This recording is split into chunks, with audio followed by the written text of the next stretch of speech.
Late भी इस कार्यक्रम में जुड़ चुके हैं। वीरेंद्र जी, स्वागत है आपका।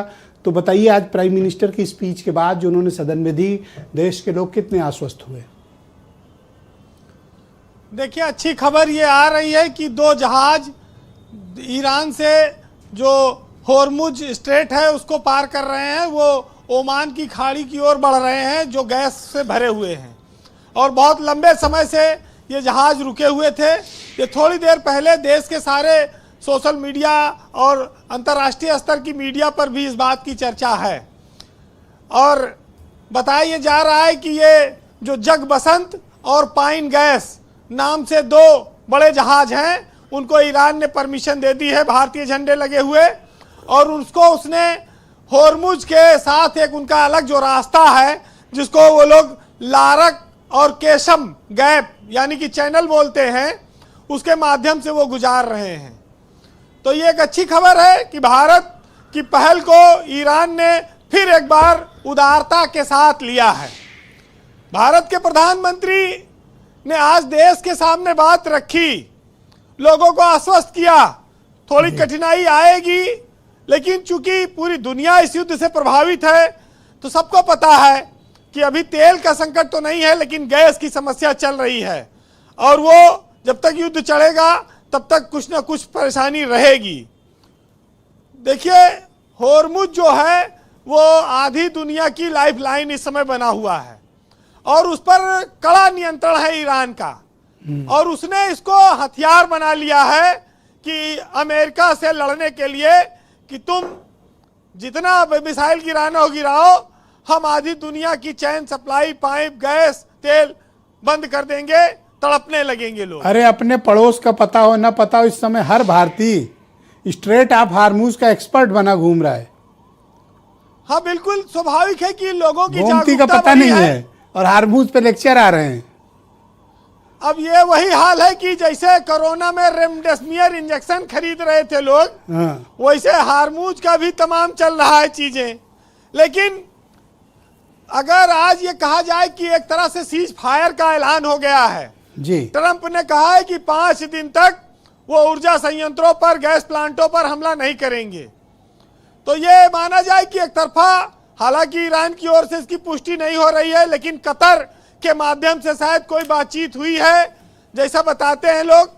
तो अगर ये 5 दिन युद्ध विराम रहा तो इस युद्ध विराम में ईरान खाली हमले नहीं होंगे या जहाज भी निकलने देगा, इन सब चीजों पर अभी कोई स्पष्टता नहीं आई है। लेकिन ईरान ने कहा कि ट्रंप डर गए हैं। ट्रंप के लेकिन इस ऐलान से जो क्रूड ऑयल के दाम बढ़ रहे थे वो घटे हैं और शेयर मार्केट में भी तेजी आई है, गैस के दाम भी घटे हैं। तो एक अच्छी बात है कि अगर समुद्री यातायात ये खुलता है तो दुनिया के लिए बड़ी राहत भरी खबर है, सांस लेगी। लेकिन एक चीज है ब्रजेश जी, जिस इस्लामिक स्टेट को खत्म करने का संकल्प लिया था ट्रंप ने, जिस ईरान में जंग चल रही है, जब वो जंग खत्म होगी, जब भी खत्म होगी, तो ये इस्लामिक स्टेट का अस्तित्व रहेगा या समाप्त हो जाएगा, अभी ये भी बहुत बड़ा सवाल बना हुआ है। ये आने वाले भविष्य में आएगा। अरे, बहुत तबाही हुई है। वो तो वहाँ के वीडियोज ईरान वगैरह से इंटरनेट बैन है, इसलिए पता नहीं चल रहा, लेकिन जितने वीडियो भी मैंने देखे हैं, जो कुछ भी आया है ना, भयानक तबाही है वहाँ पे।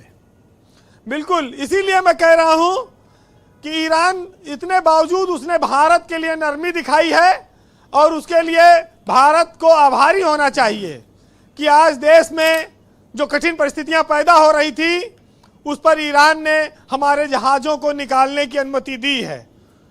कच्चा तेल का तो बताया जा रहा है कि स्टोरेज अच्छा है अपने यहाँ, पेट्रोल डीजल की अभी बहुत संकट नहीं आएगा, करीब 50 से ज़्यादा दिनों की व्यवस्था है। लेकिन गैस के मामले में थोड़ी समस्या है।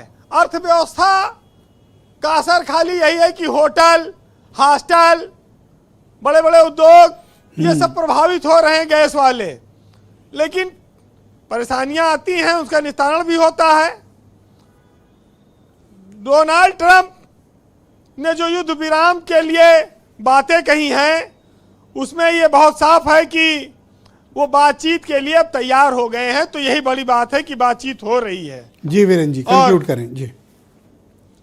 देखिए, भारत के बहुत सारे कामगार, मजदूर, उद्योगपति सब इन सब देशों में रहते हैं, सब चीजें ठप पड़ी हैं। भारतीय लोग बहुत बड़ी संख्या में अभी भी वहां पर फंसे हैं, रुके हैं। लेकिन ईरान ने यह बताया कि युद्ध का जवाब युद्ध से ही देंगे, बंदूक का जवाब बंदूक से ही होगा, तभी युद्ध पर कंट्रोल पाया जा सकता है। तो शायद कुछ चीजें लोगों को ऐसे ही समझ में आती होंगी।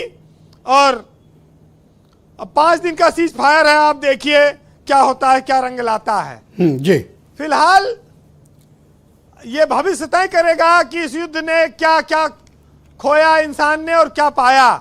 लेकिन भारत ने 2 जहाज पाए हैं और वो 2 जहाज आने वाले 3-4 दिन में भारत आ जाएंगे। कैसा दौर आ गया है कि गैस के जहाज आते हैं तो हमारे यहाँ जश्न मनाया जाता है। सोचिए ये हालत हो गई। हर युद्ध का पर हमेशा एक सवाल रहा है।